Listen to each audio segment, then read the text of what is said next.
keep striving for this religion that we preach.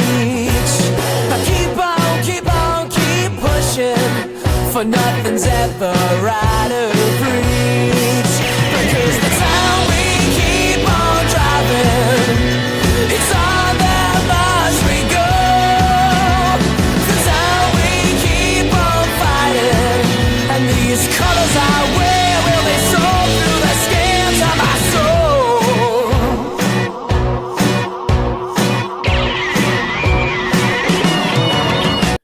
And yet, welcome to another rather strange edition of the Loose International podcast. I actually can't believe we're bothering doing this after some, one game as an international break where Ireland cropped yet another of our fucking players. I gave you the choice. That's all I'll say is I gave you the choice. Yes, and I said yes for some reason. I don't know. Anyway, so me. That's why he's doing it. He misses me. It's been 2 weeks. He needs his Gavin dose. He needs his daily dose. Oh dear. We might as well have fun because there's nothing positive to talk about in this podcast at all. Right, so we'll run quickly through the Tottenham game. A closer game than you'd imagine beforehand, with our crippling injury list, which became even more crippling. Took the lead, as Andy Townsend. So there's a great run down the wing from him. God knows how Tottenham allows him to get as far as he did. Good pass from Barkley, my fantasy football team, and a good assist from Chong, who scored 3 and 5 ever since you slagged him off, and then he's got injured. Right. We'll skip past the part where you called him Andy Townsend, not Andros Townsend. I wouldn't mind having Andy Townsend right now. To tell you the truth, where injury problems, like he could probably do a job for us in midfield. But we're skipping over the most important part of the Tottenham game. The most important part was we found an instrument more annoying than drums at a football game or the vuvuzelas from all the way back in the World Cup in South Africa. We had a trumpet player at Tottenham. I didn't actually notice that, but my rules on musical instruments. Yeah, I know you're. I was sitting here going, do I take the piss out of him or do I just go with the obvious? Like, what the fuck was that? I'm sure the Spurs fans will have a reason why, but like, I knocked on the game to watch it, and it's obviously the start of the game. The commentator's trying to talk. The kickoff hasn't happened yet, and it's just drowning out the commentator. And I'm just like, what the fuck is going on? And then they show him in the crowd with his trumpet. I'm just like, that's so sad. Spursy. It's so Spursy. It's so Spursy, but it's so sad. I mean, I've got to say, it's my views on this. Musical instruments. I've got no issue with musical instruments at games, as long as they pass the stringent fire safety test. And that test should be, if someone wants to take it into the ground, the fire safety test is insert it into their anus, out through their mouth.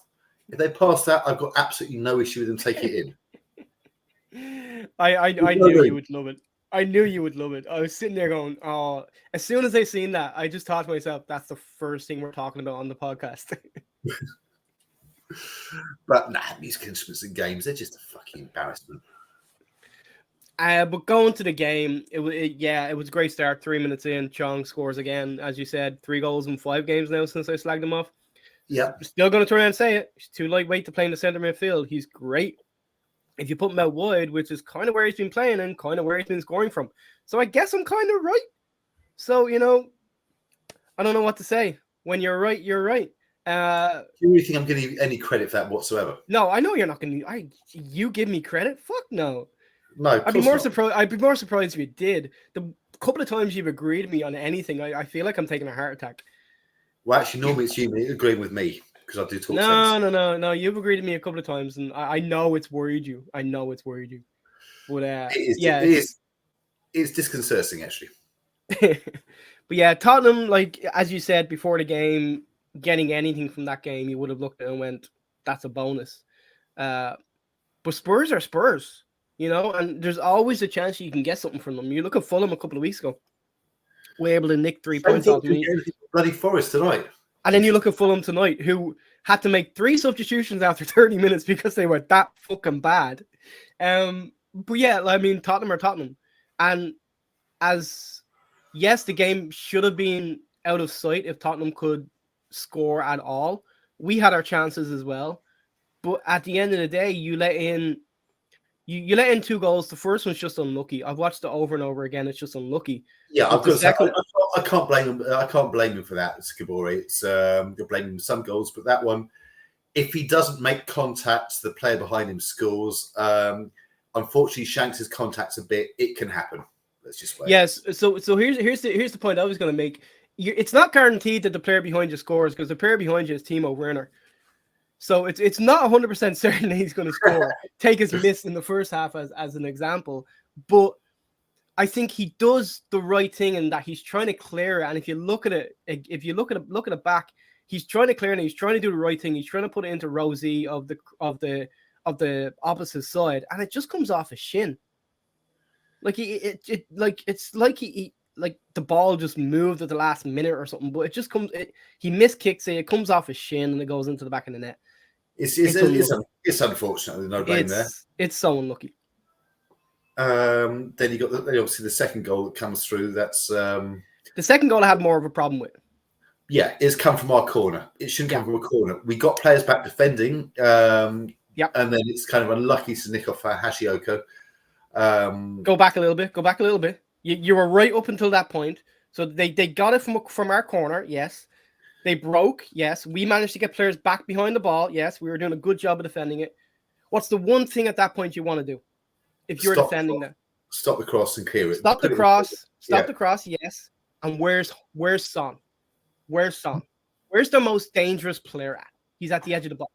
Now, the problem with that is, the problem I have with the second goal is, instantly you should be thinking, if you're a defensive minded player and you're running back from a corner, you should be thinking, where's Son? Or where's their most dangerous player? Okay, he's there. This person's got him covered. Great. In this situation, it wasn't. Son was completely unmarked, strolling into the box, and there's 2 Luton Town players within 10 yards of him who just don't bother their fucking arse trying to get back and get close to him. Like, just get tight to him, get close to him. Stop that being an option. And who are the 2 players? I think the problem is, I think our defence has been so reshuffled yet again. It's obviously Burt goes off, leaving us with 1 fit centre back. So we've got we've got pentagon shapes in round holes.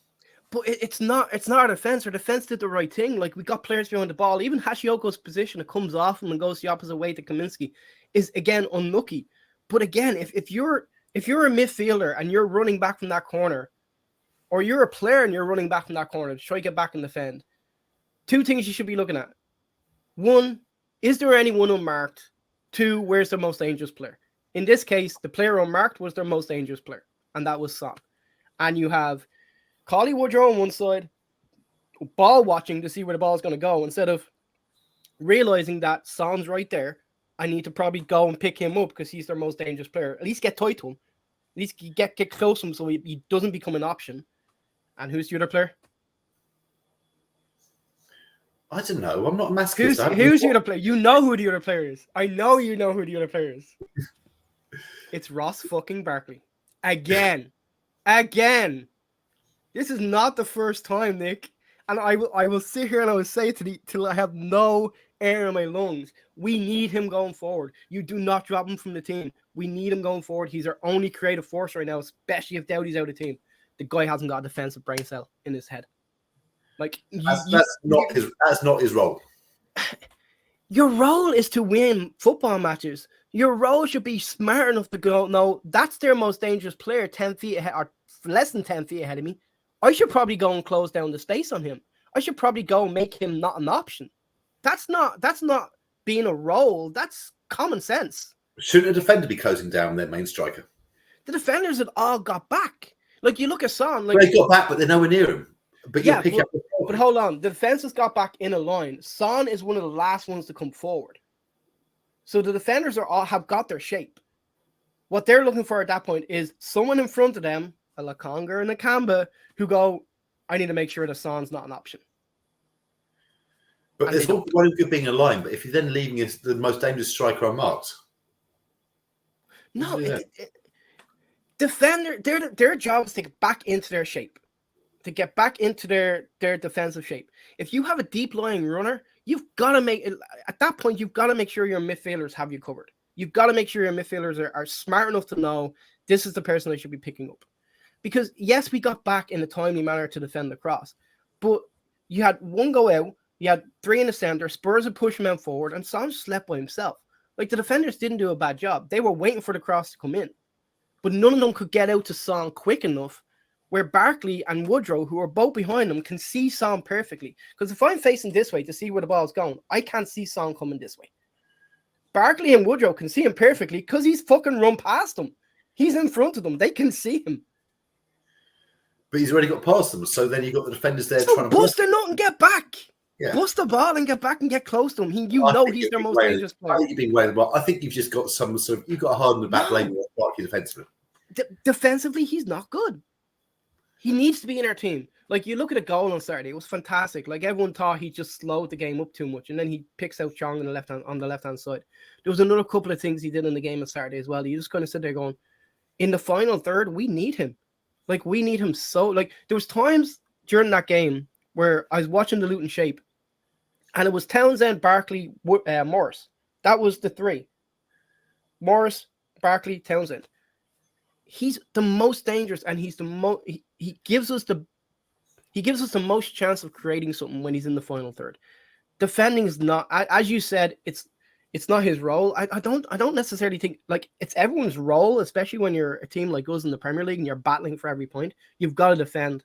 You've got to be able to defend. With him, I don't think the common sense for defending is there. He likes the going forward part. He likes being on the ball and moving the ball around. But when it comes to when he's lost the ball, it's happened. Like, this is not, like, I'm not saying this because I want to have a go at Ross Barkley. Like, I'm saying this because this is not the first time. So he can go to your pet Man United. No. I'm saying this because this is not the first time. Like, if this was a one-off, I'd sit there and go, yeah, you know what? It's the 88th minute or the 85th minute, whatever it is. Players are tired, whatever. But it's not the first time it's happened. And it's not only late in games that happens. It happens early in games too, where he just loses his runner. And there's just no, I don't want to say effort, because that I think is a bad word when it comes to football. But there's no light switch in the head that switches and go, oh, I need to. So what you're saying is he's not a defender. Okay, we know that. He's not a defensive midfielder either. But we're playing him in that role. That seems to be the role we're playing him in right now. He's deep lying. We're playing as a deep lying midfielder. Deep lying midfielder, yeah. Quarterback, I think, was the term we used. But yeah, of course, that's not the term I fucking use. I'm not American. But yeah, that bothered me. The second goal bothered me, because without that, it's quite possible you escape with a point, which is a point you didn't expect.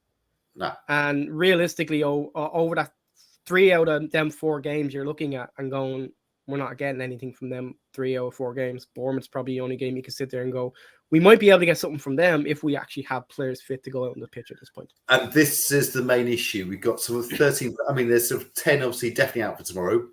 3 who are rated worse than 50-50. Now, question obviously, be answer from that one. If there's a risk, do you even play them tomorrow? Nope. Tomorrow is not a game we realistically get anything from. Yep. Nope. I mean, I love it. I would absolutely love it if you can replay the script. So we're both saying, no, we don't get anything as we're celebrating a point or a win. Oh, yeah. Yeah. Yeah. Like, if we get something from tomorrow night's game, whoo, it'll be... Here's the thing I will say. If Arsenal play the way they did on Sunday against City, then we do have a chance.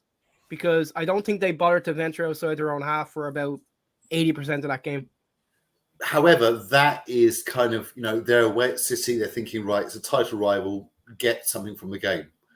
At home against us with 13 players out, I don't think they're going to be sitting back. I'm just saying, let's hope. I seen Arteta came out today and said something along the lines of, they've doing a fantastic job and they've been fantastic and whatnot. He's only saying that because he's not worried about us at all. And I think I said this about some other manager as well. He's not worried about us at all. Like, come out and say nice stuff to us about us after we've beaten you or after we've taken points. Even Klopp didn't come out and say anything nice about us after the draw. He comes out and says nice things about us before the game that they win 4-1 because he's pretty confident they're going to win. But he didn't come out and say anything nice about us after the 1-1 draw. Managers are never going to do that. I think it would have been a hard game tomorrow if we had a fully fit squad. Yeah. We don't even have half the squad fit. And here's the thing. You go down the list of injuries, right? And it's calf, hamstring, hamstring. Like, what the fuck is going on? I mean, the only thing I could think of is basically, obviously, we are playing against players who are better than the players in our team. That's understandable. They cost a hell of a lot more and they've got more experience at level. So we basically got a game plan of, we have to work harder than them to actually sort of level things up. There's only so much you can do that for. And that's the only explanation I can think of. I'm not a physio, but it's muscle injuries. You like it's. What worries me as well is like we didn't get these muscle injuries, and it could come back to what you said. We're playing against players that are a lot better than what we were coming up against last year. But we didn't. I don't remember us getting this many muscle injuries last year. we did the year before, though. We did the year before, yeah, yeah, at the wrong time too. Yes, kind of like this time. But the amount of muscle injuries is a worry. Like that's something that to me, the medical team should be looking at and going, are we doing something wrong? Do we need to change training in any way, shape, or form? Like muscle injuries. What we need to do is stop sending players on international duty. Chio. That's the only thing you have. That's the only thing you have for this whole episode is, Chio went on international duty in Ireland. Well, actually, no, and came back injured. Nakamba got injured in international duty as well. Yeah, you didn't mention that. I think there's an anti-Irish bias here. No, it's just an anti-bias. But yeah, it's worrying. I know. You're not qualified as Irish anymore. You're half American. Yeah, I'm full Irish. I'm just integrating into the American lifestyle. But apparently, Mads Anderson was close. How close? No one really knows. A breakdown by the sounds of it. So it's. I think there was something like 2 weeks ago that he was close. I know he was close. I know he was close, and then he had a breakdown. He had a setback come through. It's Lukonga the same. I mean, Lukonga can play tomorrow anyway, so yeah. I mean, yeah, the amount of injuries you have, dude, it's just. I think if anything does us this season, it's going to be those injuries, and it's just sort of, and that's I don't know. Yeah, I mean, it's just looking at the injury list, and I think the hardest part to look at really is the midfield, because I think with Nakamba or Lukonga, I think we'd be doing a lot better. I think there's points that we've thrown away that we wouldn't necessarily have thrown away if they were there. You can say the same for the. You can say the same. You can say the same for the defense with Osho out and Anderson out and now Burke out and Potts out. Potts maybe not as much. Bell, the defense has definitely hindered us as well. But the one thing the defense actually would have been quicker to name who we've got fit as centre backs. Centre back. Mengi, Hashioka, Kabore. Mengi. The other two are fullbacks. Not anymore than that. No. But this is the thing, like as you said, tomorrow night, recording this on a Tuesday. Do we bother against Arsenal? No, you don't. I think if there's anyone that's like, you know what, it's probably an 80-20 where he can go now. He could probably play. You don't play him. You save him for Bournemouth. That's a more winnable game. Yeah, I mean, it's kind of the fitness type of things as well. I mean, I suppose you can see those who've got knocks rather than sort of, tweaks, muscle tweaks. You're thinking they're more ones you can run it off to a certain extent, but it's still not great. It's so yeah, you've got to, but then it's trying to find 11 players you can field. I mean, there's going to be a number. Like I think Rob Edwards already came out and said, like he's not going to lower the bench. He's already got 2 goalkeepers on the bench as it is. He's not going to lower the bench to 7 or 8 players and give teams, they're really having injury problems. Like there's going to be a number of young kids on the bench tomorrow night. Well, yeah. The problem is whether they actually get on. I forgot the guy we signed from Reading, or the young Taden Hurst. That's it. Yeah. Yeah. He'll be there as well. And he's I suppose the other thing as well, to an extent, it's actually quite good for the youngsters to get an opportunity even on the bench there. Some might even come on. They have done before, and that as long as it's basically not getting destroyed, that's good for their development. Yeah. As long as it doesn't get out of hand, and realistically, like you think about it, these next 3 games, Bournemouth's probably the most winnable out of 3 of them. Just get through these next 3 games. Don't have any more injuries. Don't risk anyone. And if anyone's 50-50, then don't play them. Just get through these next 3 games, and still be within touching distance of safety. You got Brentford, Wolves, Everton, and Fulham. And you got 3 of them games at home. Yeah. So they're the ones yeah, you don't want to be basically killing off sort of any players with knocks who they won't be able to play on those ones if there's a chance they can. exactly. Rob Edwards won't see it that way. He'll see he wants to try and win every game, which you can't Yeah. fault him for. It's got the scoring one, but I think there comes a point you think, okay, maybe pick and choose your games for certain extent. I think it's about time we had a chat about Rob Edwards. You know, we've given him all season. I don't think he's the right man for the job. I think we need to. I think. Let me finish. I think we need to offload him as quickly as possible. Him and his coaching staff, and get Nathan the Savior Jones back in, because realistically, he's the only man that can save us. You finished? Pay whatever compensation Charlton want. Just get them back in. Keep us in the Premier League. Again, why does I agree to do this? We could have left it till next week. I'm just thinking, even a virtual eye roll there. No, that's just the thing is, like, obviously that was all a joke. Don't come at me. No, but please. The thing is, I'm asking because I'm just thinking, what the fuck am I listening to? The thing is with Edwards now, even like earlier on in the season, even at the beginning of this year, you know, we weren't picking up points, or we weren't necessarily doing well, but we're still being competitive in games, just like we are now.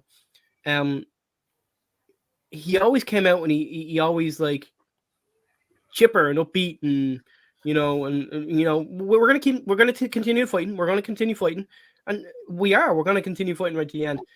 The last couple of post-match interviews he's done, you can just tell, like, he's just been absolutely downtrodden. He looks like, I don't want to say a beaten man, but he looks like someone who's just been kicked the shit out of. I don't think it's beaten. I think he's probably just thinking how many more injuries can possibly happen. It's definitely getting to him. It's definitely aging him, should we say? But huh? Don't all manage age or something. If it's that no, if you're Pep, if you're fucking winning league titles every year and have 100 and something allegations against you, Pep seems to be doing just fine. But yeah, you can definitely tell in the last couple of post match interviews he's done that it's starting to wear on him. He's done a fantastic job. I honestly don't care if we go down this year or not. He's still manager of the season for me. And I know there's been other people talked about, like Gary O'Neill at Wolves and whatnot, and he has done a good job. But to me, there's no one other than Rob Edwards that deserves that title. What he's done with the resources that he's done it with, I don't think there's another manager in the league that could do that. If he keeps us up, then he's got a really good shout manager. Well, actually, no, he doesn't. If he keeps us up, the Premier League. If he keeps us up, Luton, the board, need to take the money that we will get from next season's, or part of the money that we get from next season's TV deal, and build a statue of him outside the ground. Because that will be the most remarkable achievement that this club has ever done. Look, hang on. Build a statue of him. You see what happened when he actually did a post-match interview? It went viral. Lots of women basically sort of sexually objecting to you. And now you want a statue. You build it right outside the ground. You put it right outside Power Court. More people are going to go when the stadium is finally built. Perfect. But yeah, like, all messing aside, what he's done, like, at the beginning of the season, people were realistically, not like, yeah, there was troll fans, but like, realistically, people were thinking, could they break Derby's record? And it's, I don't want to say it's not even close. It's 11 points, but it's not close. Like, we've been in most games this season, apart from the City FA Cup game and probably the Liverpool game. We've been in most games. In the City FA Cup game, it was within a goal. Or 4. It was 3-2 at one point, wasn't it? At one point, yes. Is that when you stopped watching? Because it didn't end 3-2. No. But yeah, I mean, the job he's done has been nothing short of fucking miraculous. I don't think he. We talked about, like, the off season, and if we did go down, what that would look like. I think he's the one I think he's the one that I look at that I'm not worried about. I think he'll want to show that he can get back up again and next time around be able to stay in the Premier League. What I'd say is let's see it in the season where we are and then discuss where players are. Yeah, like, and I'm not trying to say we're down. Like, I'm not trying to say that. Like, it gets more and more difficult the more and more injuries we get. But again, I will say it. If he keeps us up in this division, it will be the most remarkable achievement of any modern day manager. And we've had some great managers that have done some great things. David Pleat on the last day of the season in '83, was it? Yeah. We're in the '80s anyway. John Still getting us out of conference after 5 years in fucking hell. You know, Nathan Jones getting us out of League One at the first go. You know, David Pleat again with the FA Cup run to the semi-final. Hang on a second. Nathan Jones getting us out of League One at the first go. Nick, come on. Okay, Mick Harford got us up because he managed the last 6 games. We were in pole position. When did Nathan Jones jump ship? February? January. So we had a little bit to go, but we were in pole position. Like Nathan Jones / Mick Harford getting us up at first time of asking out of League One. That was something miraculous because I don't think anyone was really taught. I think most people thought we were going to be in there for a little while. But then David Pleat's FA Cup run to the semi-final. Like we've had some Ray Harford's League Cup win. We've had some great achievements by some really, really good managers, but nothing will eclipse this if he keeps us up. With what we've had to go through, especially when you consider it's not at the beginning of the season, you don't have time to catch up, you know, and to kind of get your way back into the game. Like it's coming with 6, 7 games left, 8 games left in the season. Yeah, they're not short-term injuries either for most of these. So no, yeah, nothing really looks like it's going to be resolved before the end of the season, depending on how bad Chio's injury is. Maybe, I don't know. All I heard it was a hamstring. So going by the rest of the hamstrings, I doubt he plays again this season. Seems the way it goes. But one final point on the injuries, because we'll keep it fairly short. There seems been a few fans, a lot of trolling, saying we should have signed some more players in January, and it's sort of lack of foresight, lack of loyalty, keeping Tom Lockyear's spot open, which of course Omni Dimmon's coming and taking that now. So and actually. Good to see him get games, to be fair. So my question is here. Do you think we should assign more players to January? And I'm going to have a follow-up question here if you answer yes. Okay, then yes. Okay. Here's the thing. Here's the thing. Should we have signed more players in January? You could say yes and no. Because we signed Hashioka, we signed Harris, and we signed the centre-back from Reading as well. I can't remember his name right now. Yeah, but Holmes, I think the name is. Yeah. We signed them 3. They're the 3 that bounced straight off my head that I can think of in January. Should we have signed more? 3 signings for a January window is actually pretty decent.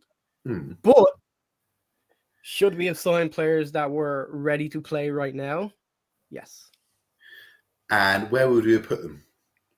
Bear in mind the injury crisis didn't hit until after the window. You put them in your squad, and if they do well enough during the training, then it's whoever does well enough gets a game. Look at Andros Townsend. Okay, so you before Saturday's game, when was the last time? Hold on. But before Saturday, when was the last time you can remember Andros Townsend starting a game? And Andros Townsend is a pretty big name. Like he's got a decent career behind him, and he's got a lot of experience. When was the last time he started a game? Was it January? I think so. Yeah. But again, we said put them in the squad in place of who? Well, you signed 3 players. So I'm just saying the 3 players you sign, you don't sign, and you sign players with more, with a better, apart from Hashioka, the other 2, until this injury crisis, one of them definitely won't, but until this injury crisis, you looked at Hashioka as someone who, when you signed him, could possibly play this year. Yes. If shit hit the fan, he could probably play this year. But realistically, you were getting him in and getting him up to speed for next season. Holmes, you basically bought and sent back to Reading, so we know the idea behind that. Go back to Reading, play some games. You'll come into us in the summer. We'll decide whether you're up to the level that we're at then or whether we're going to send you out on loan again. Tayden Harris, the same thing. You're a prospect. You're a young prospect. Come in, play with our under 21s in our development team. We'll shoot you out on loan probably next season again, depending on what league you're in, and again depending on who stays, who goes. And then we'll build you from there. You're a prospect. You're not for right now. what I'm saying is those 3 players you sign, if you don't sign them and sign 3 players who are borderline Championship Premier League players. Okay, and again, how do you fit them into the squad? Where? You put them into when if you're talking about like match day squads. No, I'm talking about the squad of 25. You're only allowed 25 players over 21. Okay, so we have a full squad. Holmes and Harris wouldn't have been over 21. So okay, so Harris, no, Holmes is over 21. So okay, so 2 players. You brought 2 players in that one you sent back out on loan, so you don't need a squad place for. Hashioka, you do. Yeah. You use the Lockyer space on Onyedemia. I don't necessarily think you do that, so that brings you up to 2 spots straight off the gate. And realistically, if you can get a 3rd player of quality in that you can think can keep you in this division, you probably look at offloading someone like, and I know he just scored a couple of weeks ago, Barry. Woodrow. Because you're saying it's before the injury, so you don't know Eli's going to get hurt. So you look at it and go... That's the point. Everyone's saying, this injury crisis, if we sign there, we've got 13 players out injured. We've got the squad of 25. It doesn't matter what players you sign in January. People are still going to be injured. You can only name 25. It does and it doesn't, just because people will look at the names you signed in January and goes, we should have signed someone with a bit more experience that could probably play at this level, instead of having someone that we signed and sent back to Reading, or someone who realistically you brought over from Belgium and you were looking at for next season until all this shit hit. I don't necessarily have a problem with them not doing more business in January, because realistically, even in January, even with how like plucky and courageous we've been, the realistic approach is we're probably not going to stay in this division. So we bring in Hashioka, who'll be ready for next season. You bring in Harris, who's a great young prospect from all things I've heard, and you bring in Holmes, who could probably play at championship level next season because he seemed to do it the season before for Reading. So you're building for next season. Like, I've got no problem with that, but I can see where the fans would say, yes, you needed to do more in January. But here's the thing, as you just pointed out, it's hindsight. Yeah, it's hindsight, because you do not know those injuries are coming. No. Like, I know Nakamba was already gone at this point, which would have probably been one of the positions I think I said on the podcast around January, I'd like a defensive midfielder and I'd like a defender. And the reason why I said defensive midfielder and defender in January was we knew Nakamba was going to be out long term. If anything happened to Congo, we were screwed. If Arsenal pulled him back or whatever, he got injured like he is now, we'd be lacking, which we're showing we are. And the defender one, I wanted us to bring in a defender simply because Reece Burke, as we know, has been injury prone. As good as a defender he's been injury prone. Lockyer had the incident, I believe, by that point. Yeah. Anderson was already on the injury list, and Bell was already on the injury list. So at that point, Bell was still playing. Bell was fit. Bell was still playing. Okay, so you had Burke injury prone, you had Lockyer gone, you had Anderson gone, and you had Potts gone. Okay, they were the 4 I was trying to think of. Potts was fit in January. I don't think so, because he came back and then he was on the bench for one game, then was gone again. Yeah, so I don't think he was actually. Potts came into the bench in the game where Elijah got injured pre-warm up. So the United game. Yeah. February 14th. Oh, fuck me. You've got a love affair with him, haven't you? No, I just remember because it was Valentine's weekend and I wanted to go over for the game. And my wife gave me a very stern no. Can I just point out? It was like February 14th, February 16th, somewhere around there. Can I just point out, you've got a love affair for Man United? No, I remember because it was February the 14th, Valentine's Day. I just remember, here's the thing. Like, I've spoken about this before. All my family are United supporters. Of course I know when that game is. The first games I looked for when the Premier League fixture list came out was Luton versus Manchester United. I wanted to see where we were playing them, but it was in February. So Potts realistically probably wasn't fit at that point here, which means you had a back line of Bell, Mengi, and Osho. Mm-hmm. They were the 3 we had. So that's why I wanted another. Potts, who was close. Anderson, who was Potts, probably close. Who's close-ish. Not. That's why I wanted another defender. Even if you have Potts coming back and you have Anderson coming back, you still know you have Burke as unfortunately, an injury-prone defender. You bring in another defender just to make it 3-3. He was fit up until the weekend as well. No, yeah. Like, but we all know he's eligible to pick up an injury at any point. And if we know it, then the management team has to know it too. You've got to go, you know what? Just as a security measure, I'm going to bring in a defender.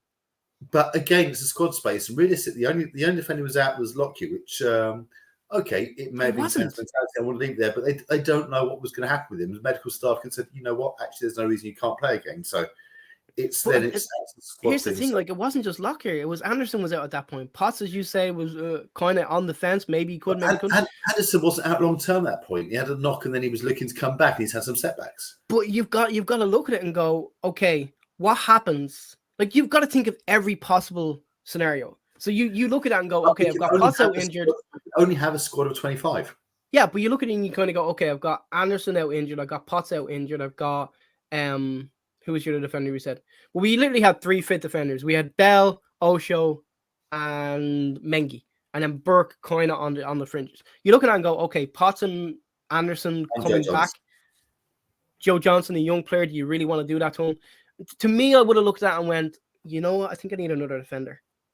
Even someone who can play, like, I'm not saying bring in 2 players.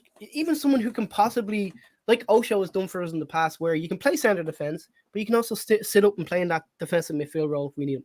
You're killing 2 birds with 1 stone. It doesn't have to be a signing. It can be a loan until the end of the season if you can find the right person. That was the one area. No would have to come from the Championship or below. But here's the thing, like, you find someone. You can find someone. Like, I'm not saying this player has to be a first-team player. Just someone who can do a job for you. Someone who can fill in a void where you're not to the point where we're at right now, where it's like we're playing academies. It's kind of thing. You're saying we should have basically push some out the squad. No, because we had a space. You just said we had a space for Lockyer, which Onidin was coming for. Yeah. You don't bring Onidin back in.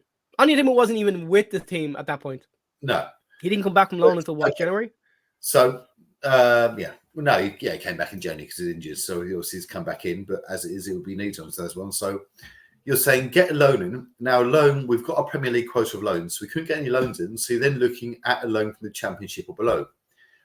Now, for some to loan a player there, that's not going to be a first-team player they'd be willing to loan out because they'd be wanting a transfer fee. Yeah, no, I get that. You'd be loaning a player who isn't good enough for a Championship side, and then loading him for the rest of the season. Okay, so would you have brought Alan Campbell back? If you had a choice to bring Alan Campbell back right now and say, okay, he can play in the first, would you have done it? Well, yeah, defensive midfielder. So you're talking about a player who can get a game in the Championship, who could come back in and play for us. Yeah, but he's our player. Doesn't matter. He's still a player that can't get into a Championship team. You're that's the argument you're making against me is that he'd be in a Championship team who can't get into a Championship team. We have a player on loan with a Championship team who can't get into a Championship team, but you'd be okay with him coming back into the team. Where does it make sense? Okay, now we're talking about we're not talking about our player who is not getting in there. We're talking about a Championship team having a defender. You're saying. Right, okay, we're not going to play him, so we'll loan him out to a Premier League club because we're not going to play him, but then he'll be step up to the Premier League. If he's that good, why would they not be playing him? Obviously, our loan players, they're different on that one. I don't know what Mill have done to Alan Campbell because I think he was great for the last season. It's not different. He's still not playing. Whether you want to or not, he's still not playing. It's not different. He's still not playing. Like, Onyedemia couldn't get into a team in the Championship, given is because he had major injury problems through a long stay. And when he was in the team, looked pretty decent. But you're bringing him back in, it looks like he's going to play tomorrow night against Arsenal. Like, there's bound to be a player somewhere that might not fit everything about your team, and or the manager doesn't like him, and you're going, I'm not playing him. I don't like him. I'm not playing him. But you know what? He might fit right into what we're trying to do. You know what? I don't need you to do all this other stuff. I just need you to sit here and just get that ball out there as quickly as possible. That's all I need you to do. And it may suit him. Okay. So what players, from your extensive knowledge here, what players in the Championship that can't get into their sides can step up to the Premier League and they come to be willing to let them go? According to you, Alan Campbell. Let's just bring him back. I'd say bring him back because we're fucked with injuries. If we could bring him back, which we can't bring him back. So that's irrelevant anyway. Here's during January, like I'm with you. Like there's not a lot of options, and again, I will say this: I think the club did the right thing during January, but I understand where people come from when they say we should have done a little bit more. I don't think the club should have done a little bit more, but I understand where they're coming from. It's this whole thing of they fans like us will always want what they feel is the best for their team, and you're always going to have differing of opinions. I think Luton did a really good job in the January transfer window. I really do. And I think it's setting them up long term. But at the same point, like if you talk to fans who like there's this whole thing right now where, oh, give me back the championship. Bring me back to the championship. I fucking hate this Premier League shit. Bring me back. Realistically, most fans want to go back to the championship because we were successful in the championship. Given the first season we weren't, but we built success year on year. We're not successful right now. Fans don't want to go back to the championship. They're just saying it's not a disaster. There's a difference. They might praise it up as bring back. They're not saying prefer the championship to the Premiership. Well, they might be on that one, but they're not meaning onto that one. It's they say it's kind of a bit more fun because you're not sort of completely there's a huge gulf in finance and everything else, which of course actually is in the Championship as well, as we previously went up. What they're saying is basically thinking, right, it's not going to be like, oh, woe is me, oh, we're doomed if we get relegated back to the Championship. Now, some clubs like Everton, if they get rid of the Championship, they could be probably screwed. Yeah, they're fucked. I've spoken about this before. Like with the amount of debt that they have there and everything else that's going on at that club, if Everton do end up getting relegated, I think they have enough to stay up. But if they end up being relegated, that will be PSR's fucking wet dream, because you have Everton fans going off about the PSR and the point deductions, everything, and like it won't put clubs out of business. Watch your club go out of business if you go down to the Championship. Watch it. Yeah, they got £237 million loss they made over 3 years. That has to be another point deduction, and whether it's this season or next, it's going to be another point deduction. There'll be a point deduction this season. There'll probably be another one next season the way they go onto it, and it's. But then they're turning around and saying, "Oh, it's." I mean, I think they've actually apparently made some video pointing out all the refereeing decisions sent to Howard Webb and asked for a meeting with him. Thinking, okay, seriously, Everton, are you thinking you're that wrong by refereeing decisions any more than anybody else? It evens out over the years what they say. So I mean, it's basically it's a whole scouse mentality. They're always going to claim they're the victims and it's not their fault. Yeah, and like the thing was, it's weird because you never associated that with Everton. You associated that with their neighbors. But it's really coming to light now. And here's the thing: like I understand why there's financial rules there, because this whole. Like we could have gone out of business. We could no longer be a club, or if were a club, we'd be a Phoenix club, because of what happened to us, and the egotistical nature of these fans of these clubs that sit there and go, it won't do that. It won't put it will put your club out of business. You're no better than a Luton or a Bury or a Macclesfield or any of them clubs. You're no different. Just because you've been in the Premier League for so many years doesn't matter. Look at Bolton now. They're struggling. They nearly went out of business. They have to we've got the history, we've got the fan base and everything else, so therefore we won't go out of business. However, they also have the debts. I mean, some of the debts, though, like Southend almost went out of business over 200,000 quid, I think. Yeah. Yeah, and you're running a 250-something million loss. Like, your club's not too big to go out of business. Like, it's the old saying, right? Your club's not too big to go down, and Newcastle kind of found that out the hard way a number of years ago. Like, you're not too big to go down. As I said, I think they have enough to stay up. I do. Looking at them tonight, though, I'm not so sure, but I think they have enough to stay up. The thing is, if Forest go down, I think Forest have kind of done enough over the last year to kind of go, oh, shit, this is a real thing. We better be careful. Everton, I just think, are still flaunting it. They're still flaunting it, and it's a case now of if you go down, you're in serious trouble. They're going to be stripped apart. There's not going to be a player left from this Premier League season. Everyone's going to have to go. Like, it'll be a fucking fire sale. Like, you look at their biggest prospect right now that they're all talking about with the England debut the other week is Branthwaite. Like, realistically, because he's English as well, and we've talked about Doughty before, realistically, you're talking, what, 30, 40 million? Mm-hmm. If they get relegated, 5, 10? No, they still get. I think Leicester still got some, big money for their players. So some of the ones that went. So Tielemans walked. Hmm? Tielemans walked at the end of the season, which was, again, it's another thing that Everton probably need to look at and go, hold on, who's out of contract at the end of the season? They could just walk. Like, Tielemans walked, just left and went to Villa. yeah, I think that was one of the things about Leicester last season, is that you coming near the end of the season, it looked like players weren't playing anymore. It looked like there was no fight left. That was the thing about, like, Everton showed last year at the end of the season there was still fight there. Leeds didn't show any fight. Leicester didn't show any fight. If I'm an Everton fan, the lack of that, more than anything, the lack of fight right now would be like, a Luton are still fighting. We're still fighting. And to use the old Kevin Keegan saying, I would love it if we stay up. Love it. But we're still fighting. We're still battling. You look at Everton tonight, and it looked like there was no fight there. But they still came back and got a point. They got a penalty late on. A penalty that, I can be honest with you, is a 50-50 penalty, because I've seen them given and seen them not given. But I instantly thought of you, because as soon as the referee goes to the video screen, I'm like, it's a penalty. They're giving it. Because as you said, once he goes to the video screen, that's it. Yeah. Send them the video screen, that's changing it. Anyway, right, I'm not going to bother with score prediction tomorrow night, because A, by the time this gets out, probably outloaded, and B, I just don't do that anyway. So 2-1 Luton. Okay. As I said, I'm not bothering with score prediction. So I was just trying to get you to say something. something. And then Bournemouth. Just get us some players back. Just get us some players. Just a Lukonga or someone like that, please. Yeah, anyone. Like, Alex, if you got that fucking voodoo doll, I swear to God, I'm gonna fucking hurt you. Like, just stop with the voodoo shit.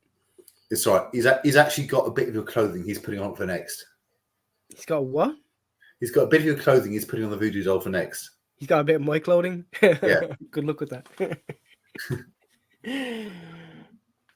Right. Okay. So that's all we have time for, which actually went on longer than I thought for no reason whatsoever. So cheers.